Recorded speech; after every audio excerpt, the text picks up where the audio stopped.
Everybody here, you're all teachers, correct? All teachers, okay. All right, just double checking. For this presentation, I go to Rancho Cucamonga and run my other group.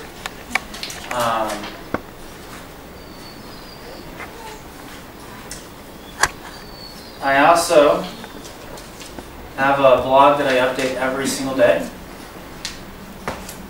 talking about sometimes just my life in general, but sometimes I talk about different aspects of autism. We have one of the colorful seats.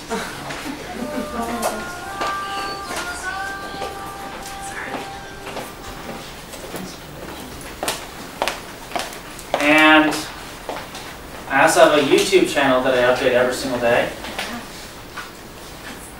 And so I talk a lot about autism in both the blog, and I talk about everything, what it's like to have autism, stimming behaviors, issues that come up as an adult with autism, how it was like when we were going through middle school, high school, and just all sorts of things. I've made so far over 300 videos, so I've really covered just about every aspect imaginable, I think. So you're all teachers. Do you teach all different grades, or are you all in a different area? How many of you are elementary school teachers? Well, we're all instructors. We all are adaptive skills instructors. Okay. So we go to their homes and we teach, whatever. All right. So all ages, right? Yes. Okay. All right. All right. Good. Good. All right. So, with that said, I'm going to first talk to you about what is autism from my perspective. And then I'm going to talk about what it is like for me having autism. What are some of the traits, characteristics that I deal with, and how do those impact me? And then I'm going to talk about how you can help other people with autism, how you can help them achieve success and happiness, and to make sure that they get the best out of everything. So don't worry about those handouts just yet. We won't get to them to the end, as I see a bunch of you looking at them. So don't worry about that just yet. Okay. So what is autism? And sometimes you hear terms like autism, Asperger's syndrome, PDD, NOS. So what is all of that? I know that you all work with people with autism, but do you truly understand? So first and foremost, well, there's of course a diagnostic criteria, the DSM-4, soon to be replaced by the DSM-5 in 2013. And then you have, in addition to the diagnostic criteria, you have like the CDC, Center for Disease Control's own definitions, and then you have different authors like Temple Grandin who gives their own intake. And there's a lot of different aspects about autism that you just can't put it on a cookie cutter diagnostic sheet and say this is just autism. It goes beyond. I mean, yes, those criteria help define that, but underneath all of that, there is an individual. There's a person underneath all of that. And so, at its core, aside from the different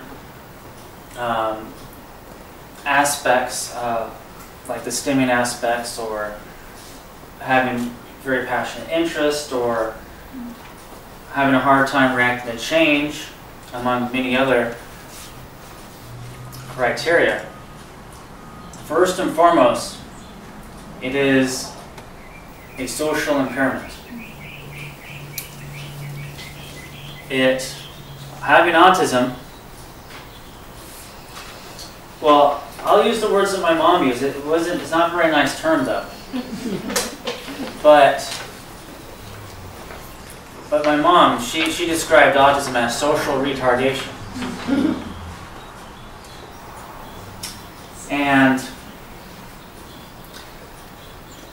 you know, sometimes for some people with autism, there's a lack of understanding of social communication, social interaction, people in general. You know, sometimes we don't even care. When I was a kid, you know, people would talk to me like the teachers. Elementary school, I have teachers try to, you know, they'd say something to me, and I would hear them, and I just wouldn't respond. And so they actually had me take hearing tests on several different occasions because, you know, I just wouldn't always, sometimes I would respond, sometimes I wouldn't, you know, and they thought that was very weird. And I'm going to deal with that more later in the presentation. But, so that's one thing, you know, usually when somebody speaks to you, it's expected that you're going to reciprocate and at least look in their direction or say something in response. So, as I was saying, autism is a social impairment, first and foremost. Some people with autism, they want to socialize. You know, those who are more mildly impacted, who are towards the higher functioning side or have Asperger's syndrome or EDD-NOS, which I'll describe those in a second here. And sometimes, you know, it's just not understanding or having, you know, being too identified and things that are not considered socially appropriate, especially for age level.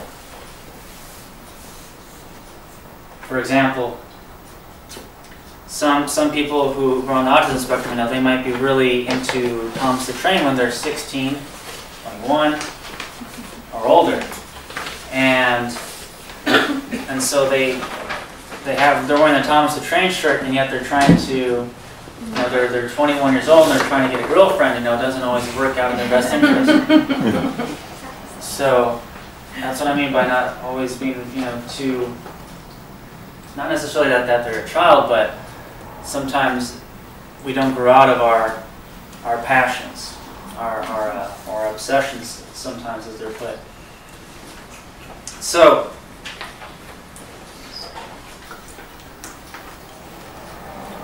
do we have another chair?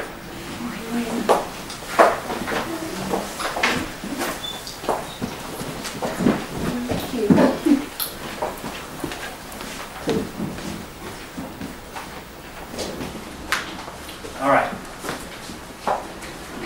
I do get a little bit distracted when people come, so I apologize for a second here. So, what is autism? Autism.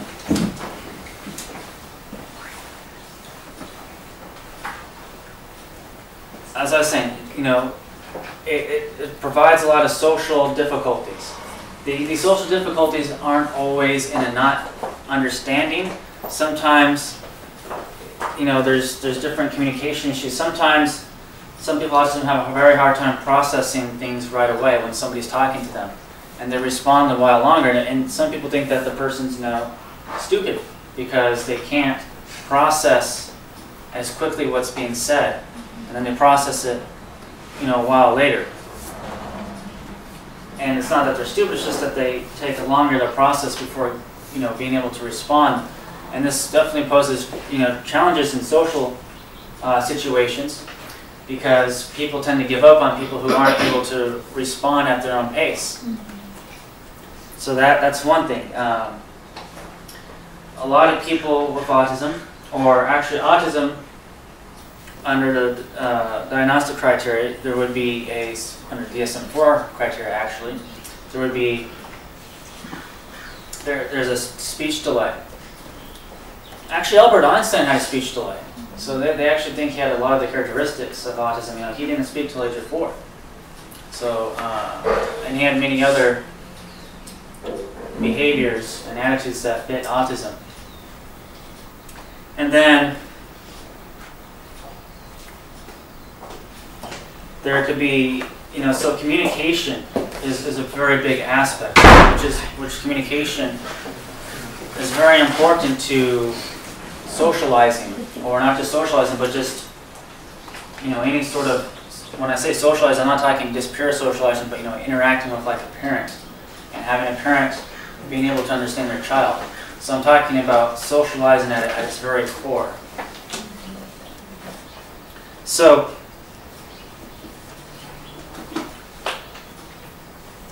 there could be different communication issues like mumbling, which I actually did that a lot.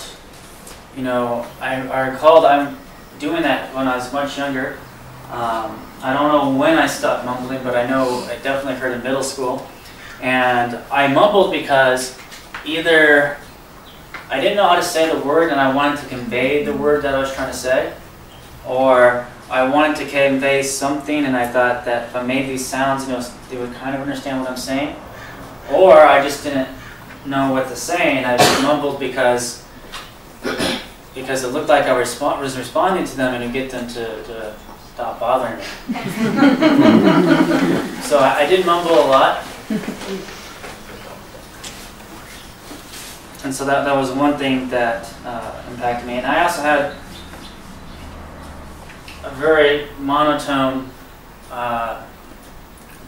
way of talking, which my mom brought that to my attention over and over again. So I've worked on hopefully notice more dynamic and my range of ability to emote and stuff. But I used to be very high school, middle school, elementary school. My tone of voice was, I guess, kind of robotic. So there's different communication aspects, and so those all impair, someone socially. And so also, there's for a lot of people, also, like I said, there's difficulty making friends, maintaining the friendships. And then there's also the characteristics, like stimming behaviors, like the hand clapping, or repeating phrases from like a television show or YouTube over and over again,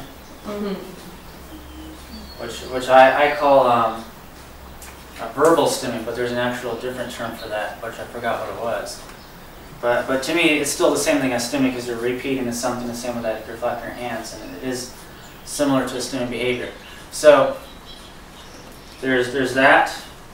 There's sometimes the need for certain things to be in order, like the toys sometimes, whether it's in a numeric order or a color order. And sometimes it might not look like it's in an order, but then when they explain it to you, it's in there's a logic to it. So very logic, very organized. A great need for structure is very common.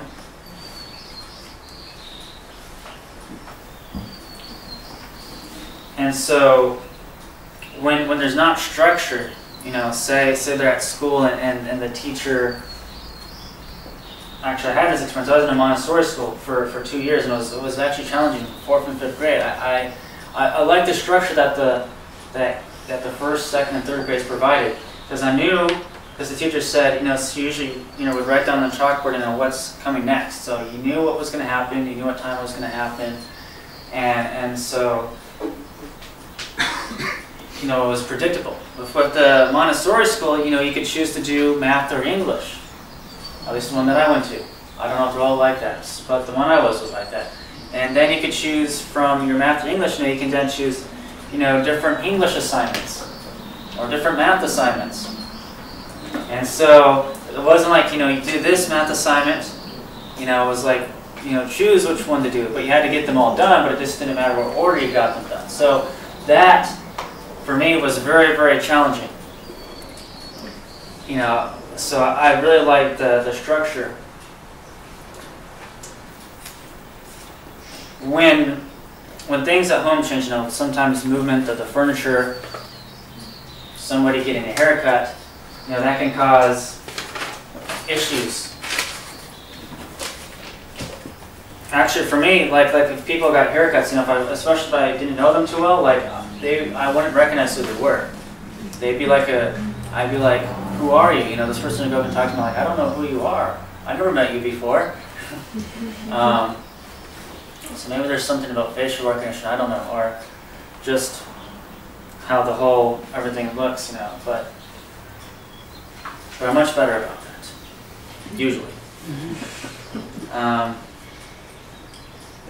And then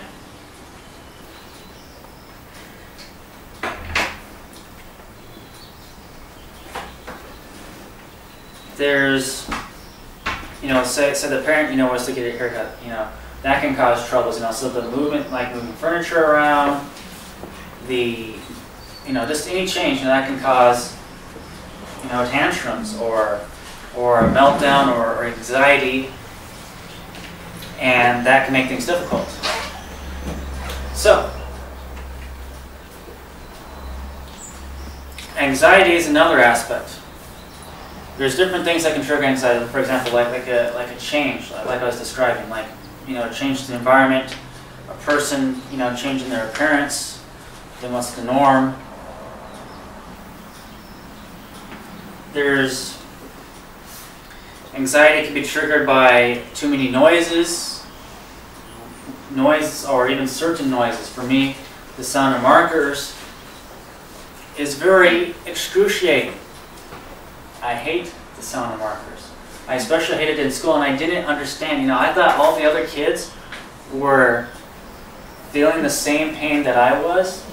And so when they chose to color, like say the teacher said you could choose to color like markers or crayons or whatever, and some kids chose to color markers, I really had no idea what was wrong with them.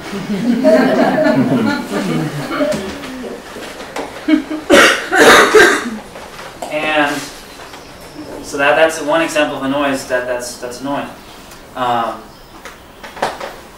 And sometimes, certain textures can cause, not feel very good. But I'm talking about anxiety. So anxiety is usually caused by sensory overload. This is a very good time to mention silencing your cell phones.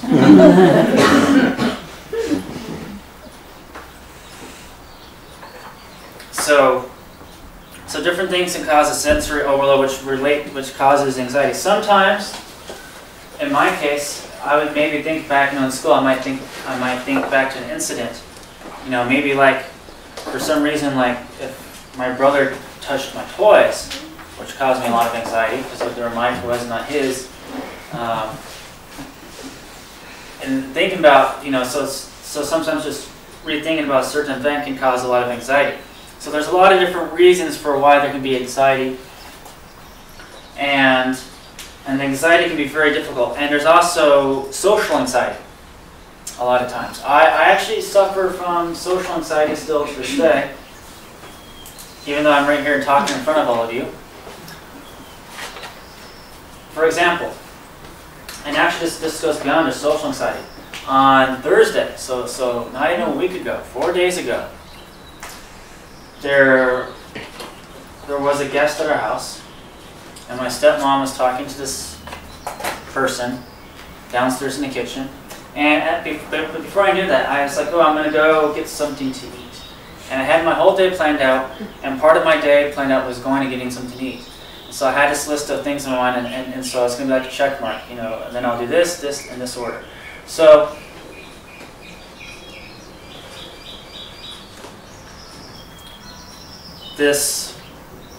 then I came downstairs and I saw this lady, and when I know she was a good person and all that, it's just there being people down in the kitchen. Well, first of all, I don't really like people being down in the kitchen. I like to have the kitchen to myself. It's not as fun as you think it is. It's very impairing, actually. It is.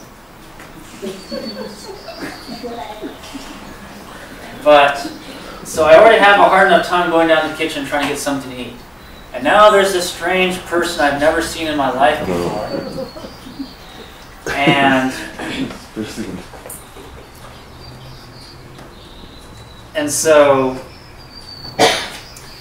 you know, I go down. I'm like, oh no, wait, I can't go down. I can't, you know, I see her.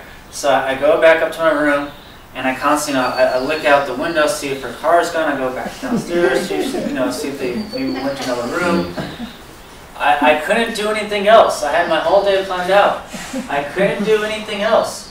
For 3 hours, I just thought about going and getting my food. Now, the things I could have done, a lot of the things on my list were things to do, like in my bedroom, like write a blog entry, or, you know, simple things that I could have done. You know, write, because I do a lot of writing. I've actually written my memoir, which I have an agent looking over, so we'll see how that goes. So 3 hours, I cannot do anything. This was on Thursday. This is still happening to me today. So, you know, sometimes, you know, different social situations, there'll be somebody, and you know, just, you know, having like people in my house, well, or the family's house, but having people in the house that I, you know, that I've never met before, or even if I've met them sometimes, if they're not like immediate family, I really don't like going downstairs or anything like that. It doesn't make me feel very comfortable. Actually, I usually don't go downstairs. You know, I really avoid it, and then I might really want to go down for whatever reason, but I can't. It's too much anxiety happens. It's like, you know, I'm kind of scared to go down, and there's just a mix of emotions. And then, you know, there's, you know, say somebody invited me to like their birthday party. I've actually figured out a solution.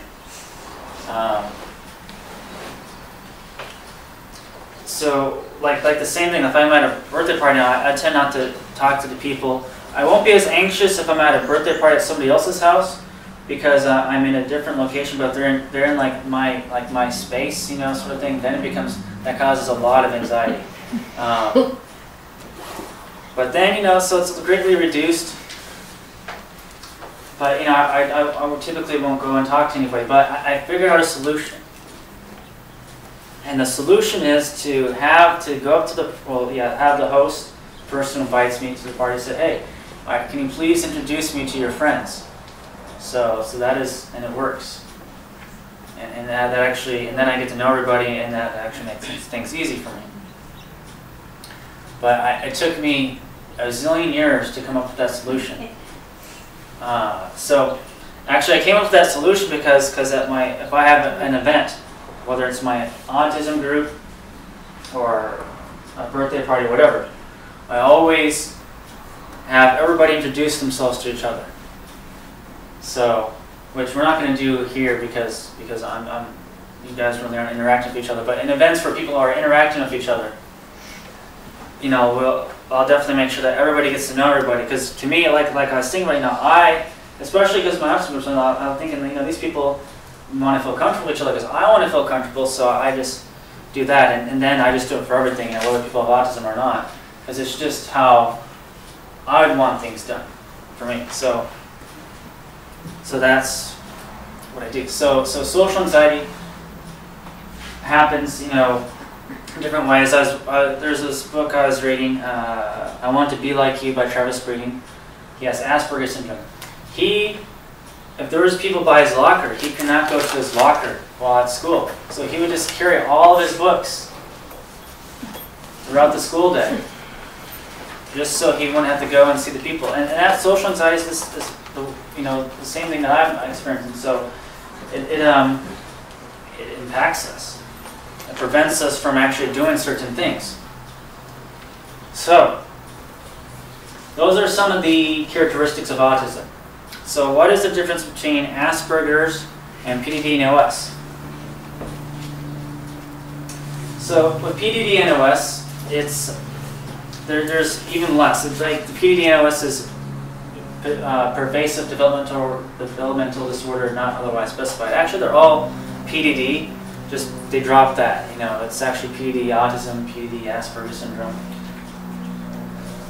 But they only call it PDD and OS because they want to. So that, you know, that's when you have maybe a couple of the traits. Maybe like somebody's just like they have a stimming behavior, and they're maybe have OCD as well, because OCD is very common in autism. Not everybody of autism has all the characteristics, but you know they'll tend to have. There's a certain amount of characteristics that they have to have, and then they'll have the diagnosis, along with usually the social impairments that come along with it. So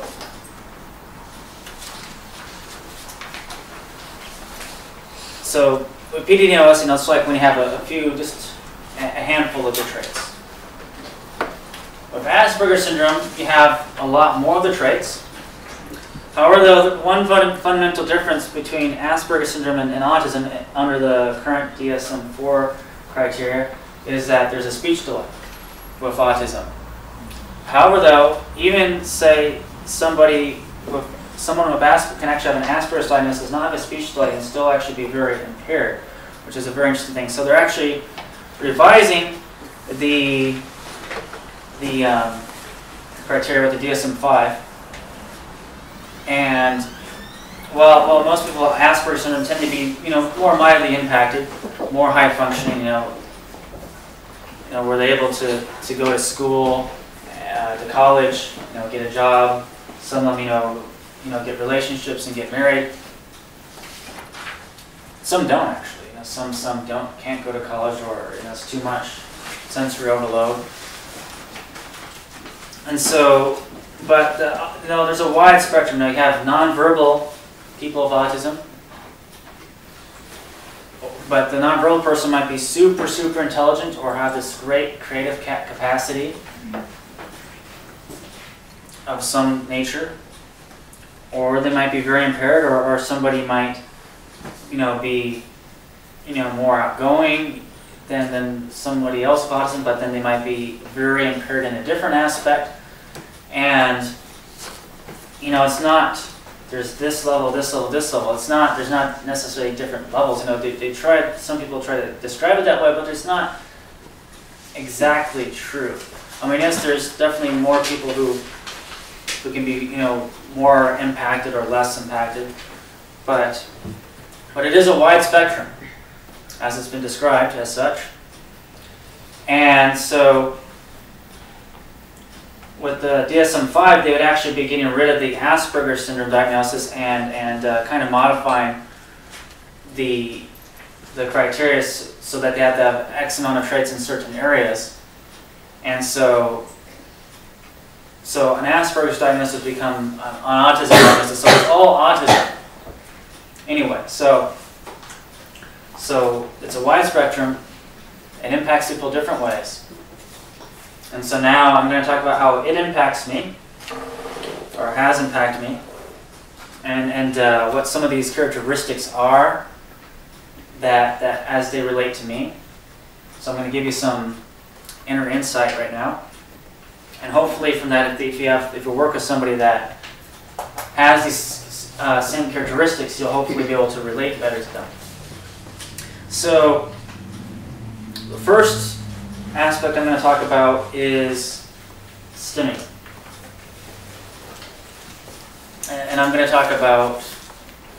first talk about stimming, and then I'm going to discuss extreme passions / obsessions. And I'm going to talk about the social impairments. I've already talked about some of the social anxiety, but I'm going to talk about eye contact and solutions for eye contact that I've discovered. So first, stimming. So, for me anyway, now I'm very positive that there's two forms of stimming. In my case, the stimming comes from being too excited. It's it's a sensory overload, but it's like a positive anxiety. There's like good anxiety and there's bad anxiety. So for me, in my case, it's like a sensory overload, but in a positive manner, like getting way too excited. And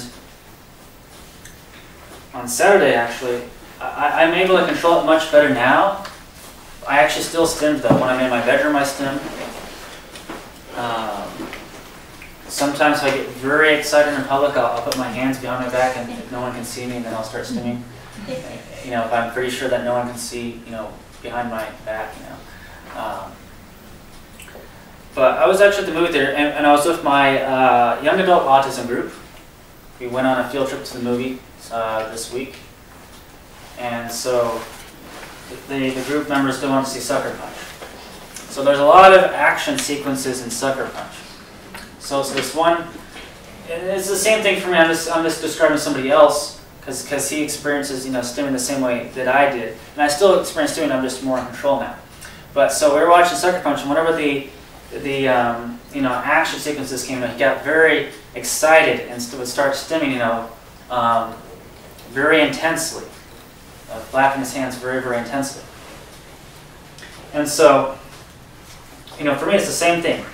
Growing up, like I would watch an episode of G.I. Joe, and you know that would cause stimming behaviors.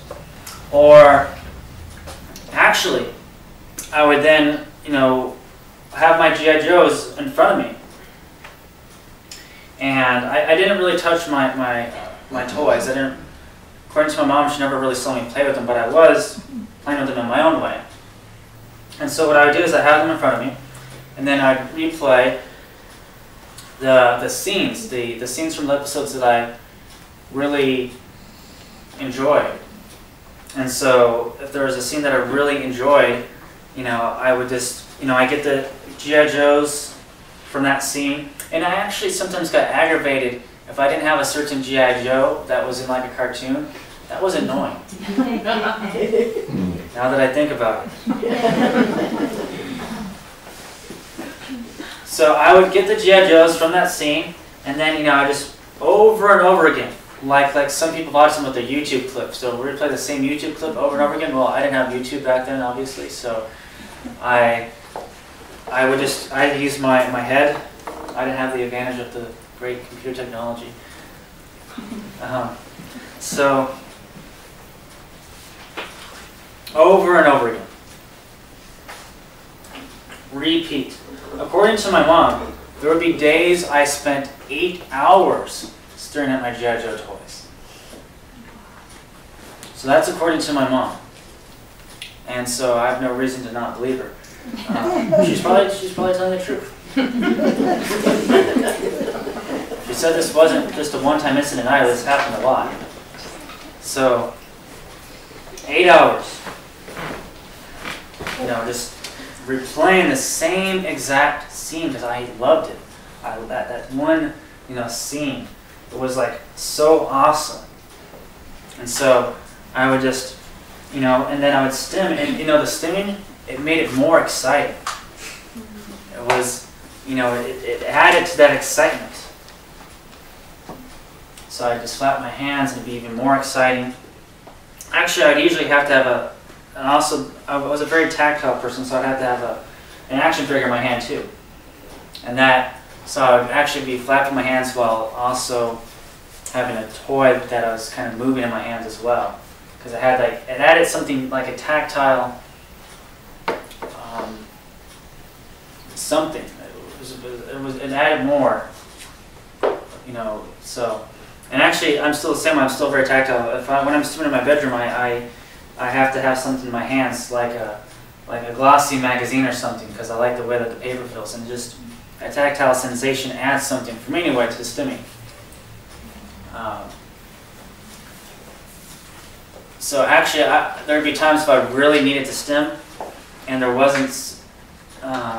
Say I was out, there was an incident I know where a couple of years ago.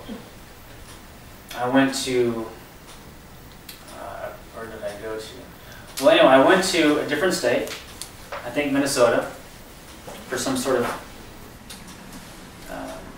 autism convention or something, and I can't. But what I remember though was in the hotel room, because I didn't bring a magazine or something that had the tactile sensation. I was going really crazy because I really wanted that. I was very excited because the whole day, there's all these things going on. At the end of the day, I was, I needed to release that excitement, all that buildup.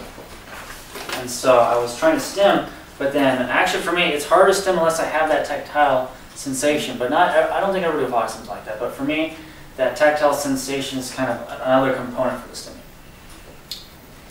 So,